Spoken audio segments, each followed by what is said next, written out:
Olá, já está no ar mais um Tá na Web, o programa que te deixa por dentro dos assuntos que estão sendo falados na internet, principalmente os mais pesquisados e que viraram trends do Google. Hoje a gente fala sobre uma decisão histórica do Supremo Tribunal Federal, que esta semana invalidou por unanimidade o uso da tese de legítima defesa da honra em casos de feminicídios ou de agressão contra mulheres. O assunto tem sido destaque na internet. A análise do caso foi concluída nesta terça, 1º de agosto, na sessão de reabertura dos trabalhos da Suprema Corte. Pela decisão, o argumento de legítima defesa da honra não poderá ser usado por advogados, policiais ou juízes. E para saber como essa decisão funcionará na prática, eu converso com Damares Medina, advogada e doutora em Direito Constitucional, e também com Antônia Carneiro, defensora pública, chefe do Núcleo de Promoção e Defesa dos Direitos das Mulheres. Boa noite, muito obrigada pela participação de vocês aqui. Doutora Damares, vamos começar explicando aí o que é essa tese de legítima defesa da honra.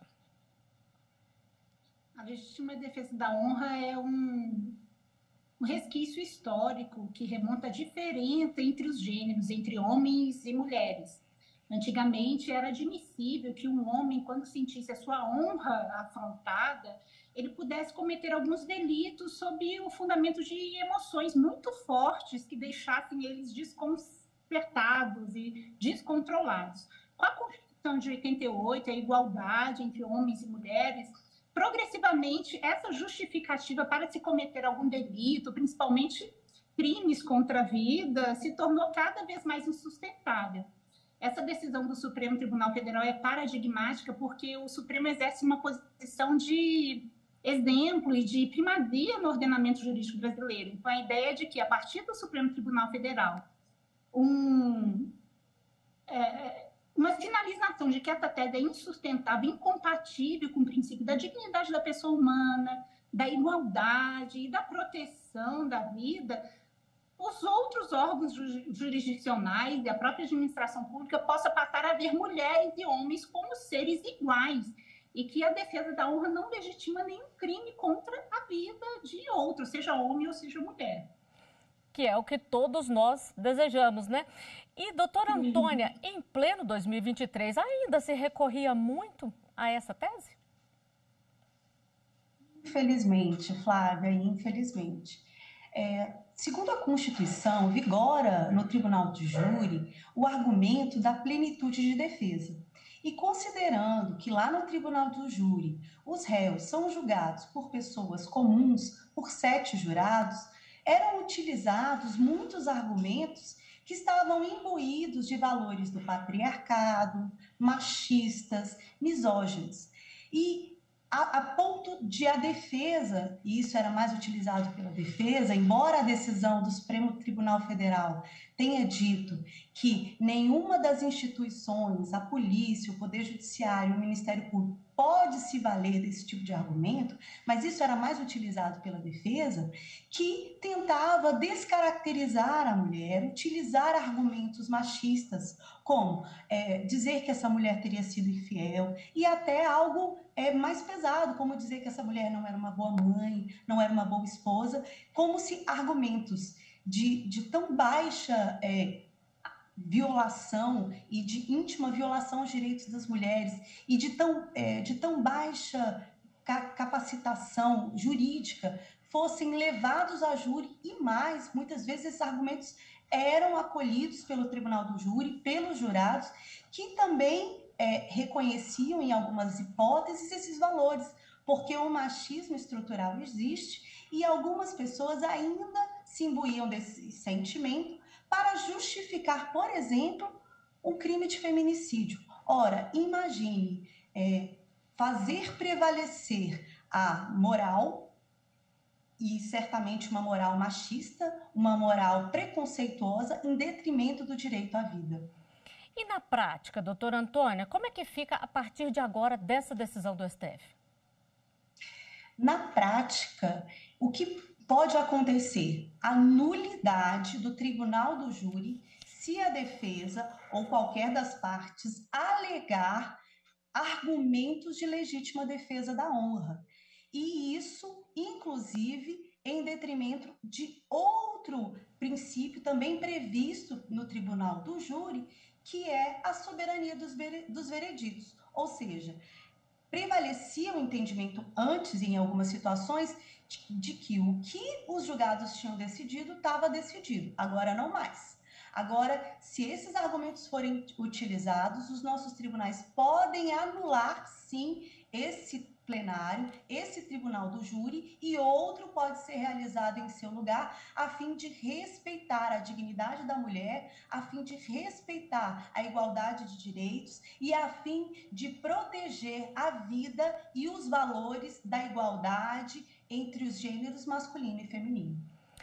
Pois é, doutora, ao tomar essa decisão, quais foram os princípios que os ministros consideraram que eram violados para poder tomar essa decisão, doutora Damares? A decisão do Supremo ela se baseia primordialmente em 3 princípios: da dignidade da pessoa humana, da proteção à vida e o princípio da igualdade. É importante a gente ter em mente que o ordenamento jurídico, as normas e o Código Penal, a própria Constituição, ela se desenvolve nos termos formais e materiais com o delay da sociedade.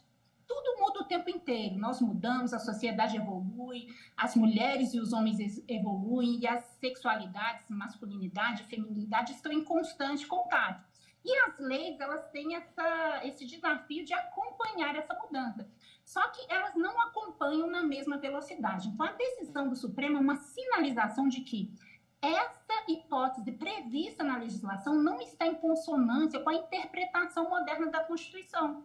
Hoje em dia, uma visão da dignidade, da proteção à vida, da igualdade entre homens e mulheres não admite que uma suposta honra masculina seja usada como escudo para a praticação de delito. E aí, subjacente a isso também está a ideia de que a vítima acaba se tornando agressor. A mulher que é vítima de feminicídio, de agressão, ela provocou aquele delito a partir de uma conduta dela, que seria uma conduta inadmissível em termos de igualdade entre os gêneros, entre mulheres e homens. Então, o mais libertador dessa decisão, é interessante notar que no próprio voto do ministro Dias Toffoli tem essa passagem de que ele tem essa dimensão de se tornar uma decisão pedagógica e profilática, de que todos entendam que a vítima, ela não é agente de delito. A vítima é vítima e ela não provoca o agressor, ela não provoca o homicida, não provoca o feminicida. Então, é um marco paradigmático nesse sentido de igualdade entre homens e mulheres. É importante a gente destacar que quando a gente fala em feminismo, muita gente tem uma visão um pouco enviesada e que alguns vieses assim, de que feminismo significa que a mulher é superior ao homem. Não, nós queremos igualdade. E se é uma sociedade entre iguais, vítimas são vítimas, ninguém provoca ninguém. O agente agressor, o agente feminicida, ele é responsável por seus próprios atos e não tem nenhuma conduta da vítima que possa respaldar ou servir de escusa para alguma atitude que seja contra a proteção à vida, que é o bem tutelado pela Constituição, em que a decisão do Supremo buscou resguardar. E durante a sessão do julgamento, a presidente, ministra Rosa Weber, ela lembrou bem, ressaltou que as instituições jurídicas brasileiras evoluíram em compasso com a história mundial sobre essas leis arcaicas, esses julgamentos arcaicos. O Brasil dá um exemplo, doutora Damares?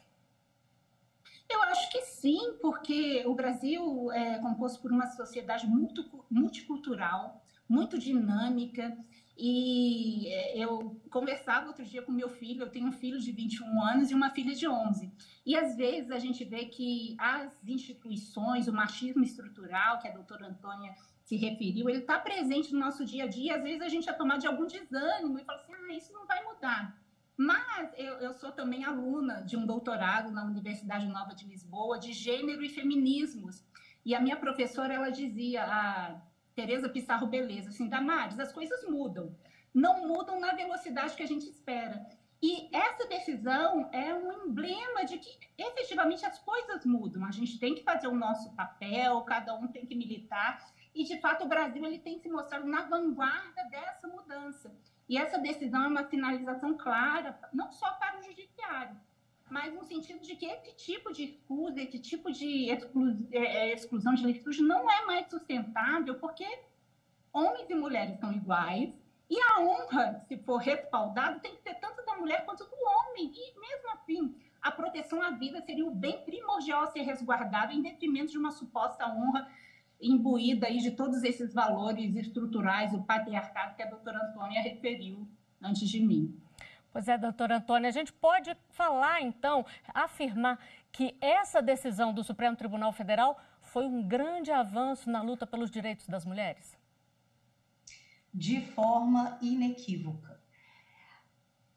A gente costuma dizer em direito que o óbvio, às vezes, precisa ser dito de maneira muito clara para ser seguida para todos aqueles que integram o sistema de justiça, né? Veio a Constituição de 1988, no artigo 5º, inciso 1º, e fala: homens e mulheres são iguais em direitos e obrigações. Foi preciso a Constituição dizer, e ela é um marco. E agora, o Supremo Tribunal Federal, a Corte Maior do nosso país, que tem um papel político super importante, de exemplo, de deixar o caráter pedagógico para os outros tribunais, de influenciar, em certa medida, a atuação cotidiana no âmbito dos sistemas jurídicos do país, a fim de dizer de forma clara: o nosso país não pode tolerar argumentos de índole machista, de índole misógina, de índole a discriminar homens e mulheres,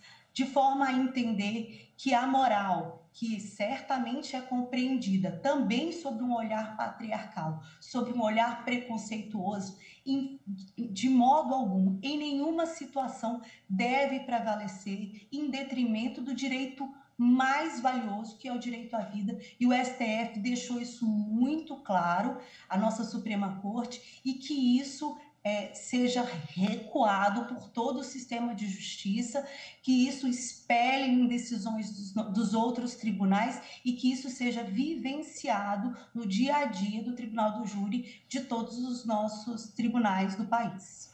Pois é, a senhora falou uma coisa importantíssima: vivenciar essa decisão. Nós temos a Constituição, temos as leis, temos essa decisão importantíssima. O que fazer, então, doutora, para poder fazer essa lei valer na prática e a sociedade entender que casos de machismo e de feminicídio não se aceitam mais, doutora Antônia? É um desafio para todos nós que integramos o sistema de justiça.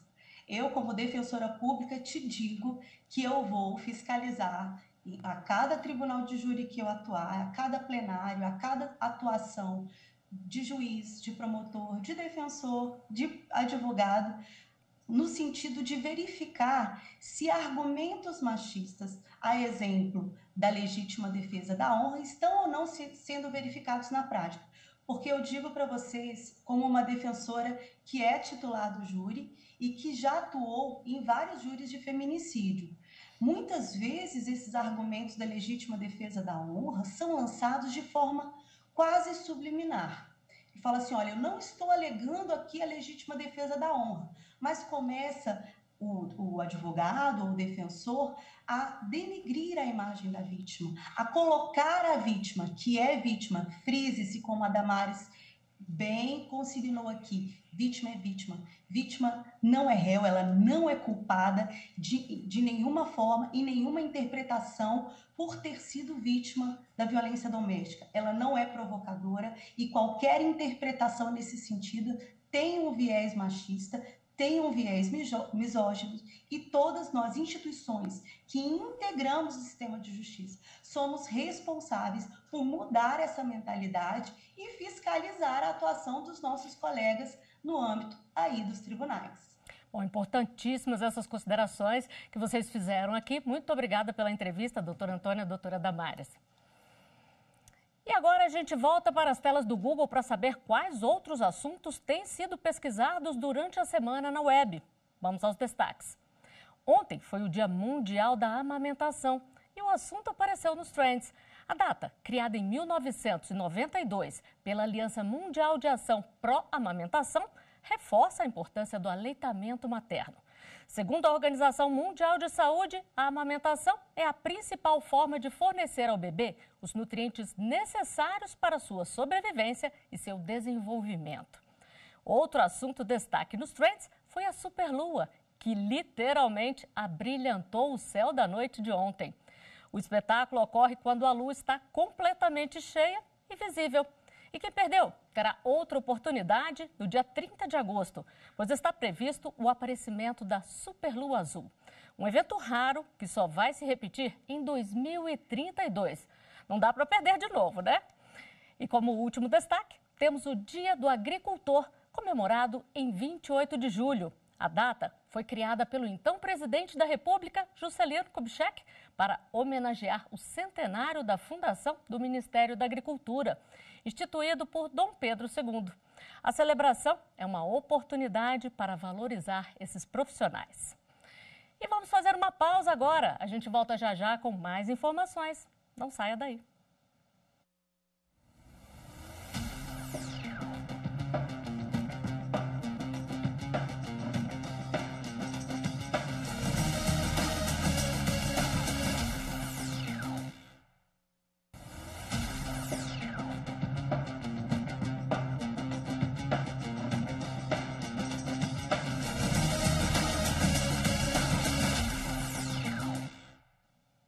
Estamos de volta e agora, no segundo bloco, a gente aborda uma fake news que está circulando na internet. Vamos acompanhar.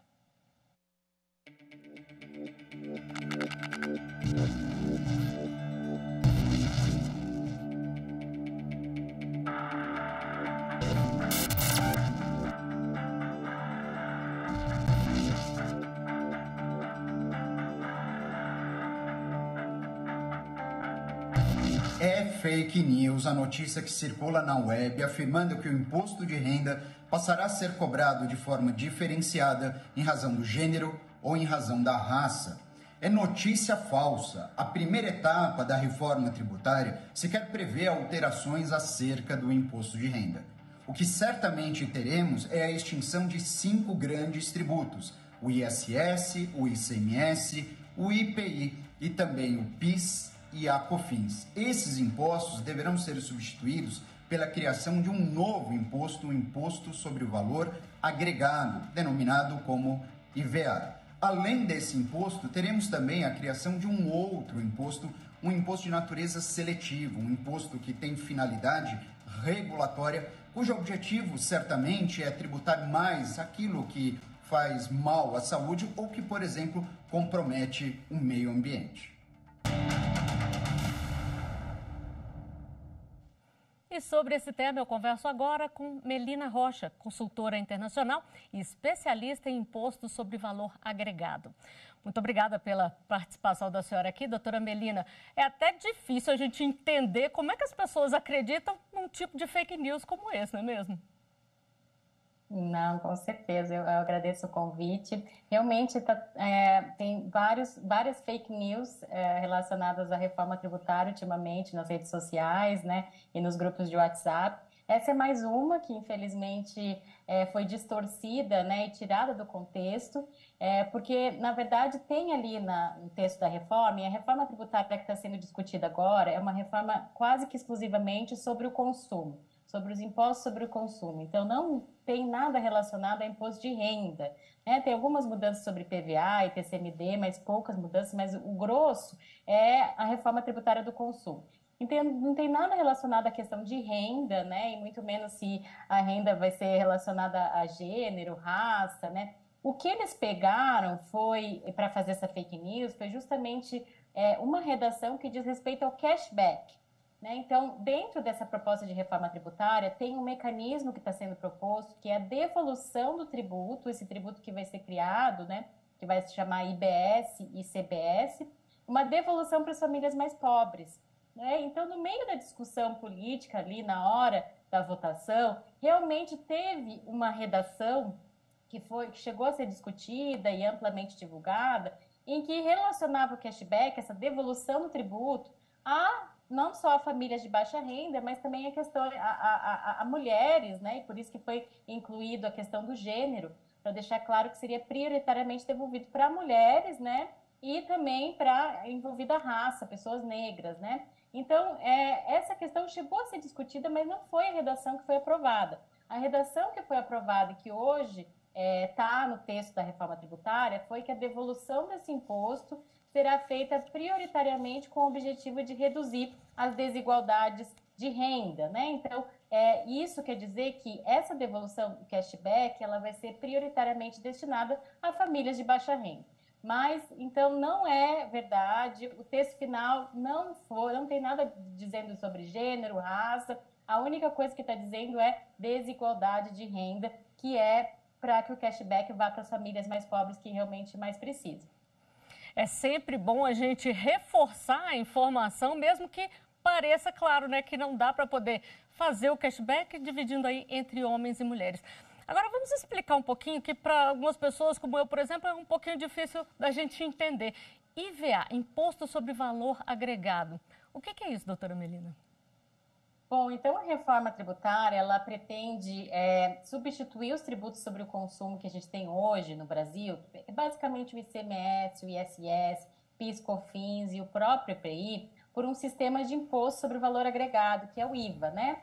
Esse IVA é um modelo que é adotado em 174 países do mundo, ou seja, pela ONU, né, nós temos 193 países. Então, desses 193 países, 174 adotam o modelo do IVA. O que vai acontecer? Basicamente, a gente vai reunir todos esses 5 tributos em 2 tributos que são praticamente idênticos, harmônicos, porque a única diferença é que um vai ser administrado pela Receita Federal, de competência da União, que é a CBS, e o IBS, que vai ser administrado por um conselho federativo formado pelos estados e municípios, porque vai ser um tributo dos estados e municípios. Então, o IVA, né, é um tributo que ele coloca num só tributo uma base ampla em que tem mercadorias, tem serviços, tem produtos industrializados. Hoje, o nosso sistema tributário, ele é fragmentado. Nós temos um tributo para cada base. Um tributo para mercadoria, um tributo para serviço, um tributo para produto industrializado. O que o IVA faz é reunir toda essa base, que na verdade é o consumo, né? A gente consome bens e serviços num só tributo. E no caso vão ser 2, mas só por questões mesmo de repartir a administração tributária, porque a reforma tributária prevê que vai ser uma única lei que vai regular os 2 tributos, trazer um único critério para os 2 tributos. Então vai simplificar muito o nosso sistema, porque a gente não precisa mais discutir, por exemplo, se a Netflix é uma mercadoria, um intangível, ou se é um serviço, se um software é um serviço ou se é um bem. Então acaba todas essas discussões que a gente tem hoje, acaba a dupla tributação, né, por conta dessa fragmentação das nossas bases. O Estado, às vezes, quer tributar pelo ICMS, o município quer tributar pelo ISS, porque não se sabe se é mercadoria ou se é serviço, está ali no meio do limbo. Então, veja, o IVA, esse imposto que é adotado em quase todos os países do mundo, ele tem uma base ampla e vai eliminar todas essas discussões de caracterização de uma coisa ou outra. E o IVA também ele é um imposto totalmente não cumulativo. Para as empresas, isso vai ser um imenso avanço. O que quer dizer o imposto não cumulativo?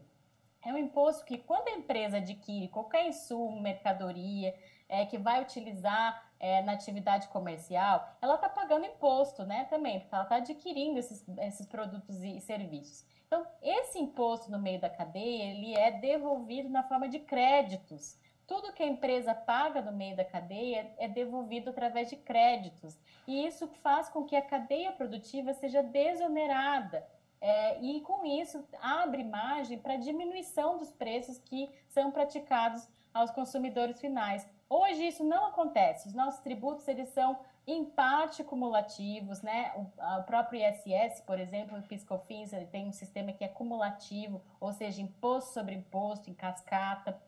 Nós temos também, dentro do próprio ICMS e PIS/COFINS, que se dizem não cumulativo, há muita restrição ao creditamento. Então, por exemplo, bens para uso e consumo, do ativo fixo tem restrições temporais ao creditamento. Então, vejam, esse imposto no meio da cadeia que não é recuperável, ele gera custo para as empresas, entra no preço final. Então, hoje, tudo que a gente adquire no Brasil, seja um bem, seja uma mercadoria, seja um serviço, tem custo de impostos embutidos que a gente não vê. né? Então, não é só aquela alíquota que está sendo aplicada ali na venda ao consumidor final, tem todo o custo dos impostos que não foram recuperados ao longo da cadeia e que aumenta os preços para o consumidor final. Então, o IVA ele vai eliminar todo o que a gente chama de resíduo tributário, desses impostos que não são recuperados, que viraram custo, que aumentaram o preço, e com isso a gente vai ter uma grande racionalização, uma grande desoneração da cadeia, que vai impactar no final, no consumidor final e no bolso de cada um que está consumindo bens e serviços. Sempre bom saber o que a gente está pagando, né? Doutora Melina, muito obrigada pela entrevista. E a edição de hoje fica por aqui. Não deixe de seguir a gente nas redes sociais pelo @Rádio e TV Justiça. Estamos no Instagram, Twitter, YouTube e Spotify. Obrigada pela companhia e até a próxima.